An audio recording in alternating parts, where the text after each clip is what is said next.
செய்திகள் வாசிப்பவர் சிவசக்தி ஸ்டாலின்.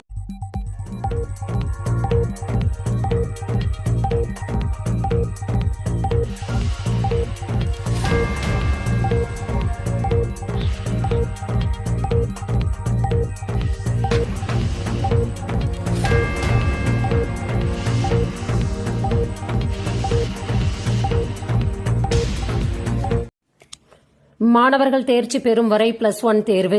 கடந்த கல்வியாண்டுகளில் +1 தேர்ச்சி பெறாத மாணவர்களுக்கு அவர்கள் தேர்ச்சி பெறும் வரை தேர்வு நடத்தப்படும் என பள்ளிக்கல்வித்துறை அதிகாரிகள் தெரிவித்துள்ளனர். மாநில கல்விக் கொள்கையின்படி நடப்பாண்டு முதல் +1 தேர்வு ரத்து செய்யப்படுகிறது. ஆனால் முந்தைய கல்வியாண்டுகளில் +1 தேர்வு எழுதி ஏராளமானவர் தேர்ச்சி பெறாமல் உள்ளதால் அவர்களுக்கு இந்த உத்தரவு பொருந்துமா என கேள்வி எழுந்துள்ளது. CBSE 9ஆம் வகுப்பில் புத்தகம் பார்த்து தேர்வு எழுதலாம். CBSE 9ஆம் வகுப்பில் புத்தகம் பார்த்து தேர்வுகளை எழுத ஒப்புதல் வழங்கப்பட்டுள்ளது. 2026-27 கல்வியாண்டில் மொழி பாடம், கணிதம், அறிவியல், சமூக அறிவியல் ஆகிய முக்கிய பாடத் தேர்வுகளை பார்த்து எழுதலாம். மனப்பாடம் செய்து தேர்வு எழுதும் முறையை மாற்றி வாழ்க்கைக்கான கல்வியை ஊக்குவிக்கும் நோக்கில் அறிமுகப்படுத்தப்பட்டுள்ளது.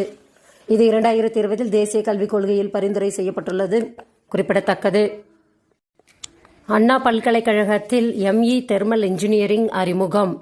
அண்ணா பல்கலைக்கழகத்தின் மெக்கானிக்கல் இன்ஜினியரிங் துறை சார்பில் வெளியிடப்பட்ட அறிவிப்பில் மெக்கானிக்கல் இன்ஜினியரிங் துறையில் நடப்பு கல்வியாண்டில் ME தெர்மல் இன்ஜினியரிங் படிப்பு அறிமுகப்படுத்தப்பட்டுள்ளன.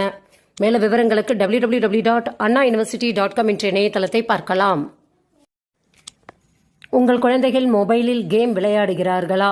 குழந்தைகள் தொடர்ந்து மொபைல் போனில் விளையாடினால் பெருவிரல் வீக்கம், வீடியோ கேம்ஸ் தம்பு பாதிப்பு வரும். போனுக்கு அடிமையானவர் படிப்பு, அன்றாட செயல்கள் பாதிக்கும்.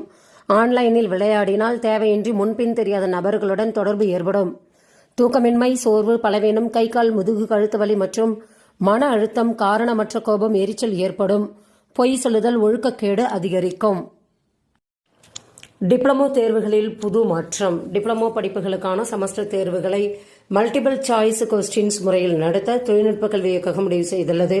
வரும் அக்டோபரில் நடக்கவுள்ள தேர்வுகளில் ஒரு கேள்விக்கு பல பதில்கள் வழங்கப்பட்டு சரியான பதிலை தேர்வு செய்யும் கேள்வித்தாள் அறிமுகம் செய்யப்பட உள்ளது. இதில் 1 மதிப்பெண், 2 மதிப்பெண், குறுகிய பதில்கள் அளிக்கும்படி சில கேள்விகள் இடம்பெறும். செய்திகள் நிறைவடைந்தன. வணக்கம்.